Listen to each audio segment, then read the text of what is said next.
Chicago Public Schools. For the 2020-2021 school year, CPS reported overseeing 638 schools, including 476 elementary schools and 162 high schools, of which 513 were district-run, 115 were charter schools, 9 were contract schools and 1 was a safe school.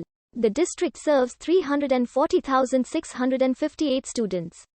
Chicago Public School students attend a particular school based on their area of residence.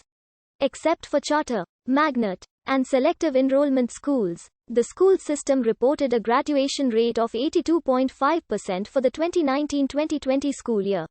Unlike most school systems, CPS calls the position of superintendent the chief executive officer.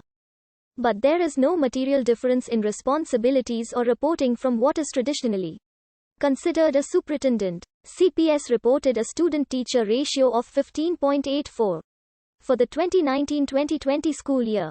For the 2020-2021 school year, 46.7% of CPS students were Latino and 35.8% were African American. 63.8% of the student body came from economically disadvantaged households, and 18.6% of students were reported as English language learners. Average salaries for the 2019-2020 year were $74,225 for teachers and $114,199 for administrators. For the 2020-2021 school year, CPS reported 39,323 staff positions, including 21,974 teachers and 516 principals. In 2021, CPS reported a budget of $6.92 billion with $3.75 billion from local sources, $1.85 billion from the state of Illinois and $1.3 billion from the U.S. federal government. Per student spending was reported at $13,694 in 2020. In recent years, Chicago Public Schools has led the nation in test score improvement, learned at a faster rate compared to 96% of all school districts in the country, and as of 2020, has an all-time high graduation rate. As Chicago was started as a trading outpost in the 1800s, it took several years for a citywide school system with adequate funding and instructional personnel to emerge. As early as 1848, during the first term of the 12th mayor of Chicago, James Hutchinson Woodworth, the city's need for a public school system was recognized by the city council. A higher educational standard for the system was stated by the mayor, both to reflect his philosophy as a former teacher, and to add an attribute to Chicago that would continue to attract productive citizens. In 1922, the school board voted unanimously to change policy that allocated library access based on color. The same privileges to race children to enter all the libraries as the white children enjoy, but maintaining segregated schools and specifying that, in each branch library all employees should belong to the race which attended the particular school. By the 1960s, schools across Chicago, and most of Illinois, were struggling to support themselves. Illinois school funding, according to scholar Tracy Steffes, was heavily reliant upon funding by property taxes assessed in and bounded within districts of highly unequal wealth. Wealthy districts paid less and got better schools, while poor districts got worse schools but paid even more.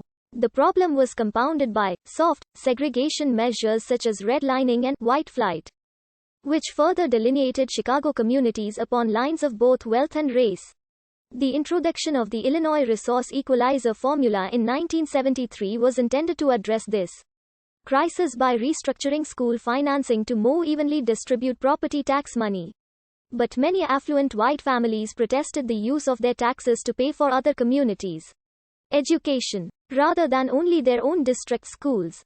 The formula was abolished in the late 1980s, and acute funding issues continue both in Chicago and across Illinois.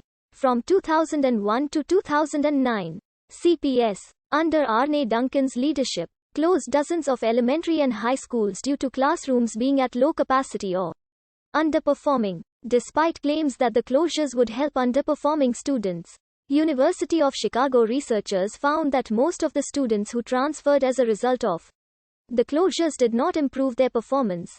This is what led to the Renaissance 2010 initiative, which focused on closing public schools and opening more charter schools that were focused on one of the government structures, charter, performance, or contract. During this program's time, it has closed over 80 schools and plans to open 100 charter schools. This also include 5 military schools, 3 of which have junior reserve officers training corps programs in response to CPS's announcements in 2013 that it was considering closing nearly 200 schools. Many Chicago parents, students, teachers and community activists voiced their opposition through the media and at hearings around the city. In addition, several Illinois lawmakers, including Chairman of the Senate Education Committee William Delgado, pushed for a moratorium on school closings in CPS, citing the disproportionate effect on minority communities, the possibility of overcrowding and safety concerns for